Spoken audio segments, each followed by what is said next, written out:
আজকে মরলে কালকে 2 দিন পরের দিন কেউ কাঁদবে না।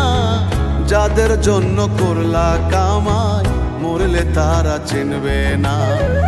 আজকে মরলে কালকে 2 দিন পরের দিন কেউ কাঁদবে না।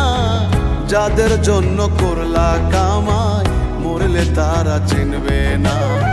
থাকতে সময় করো আমল, ঈমান করো খাঁটি।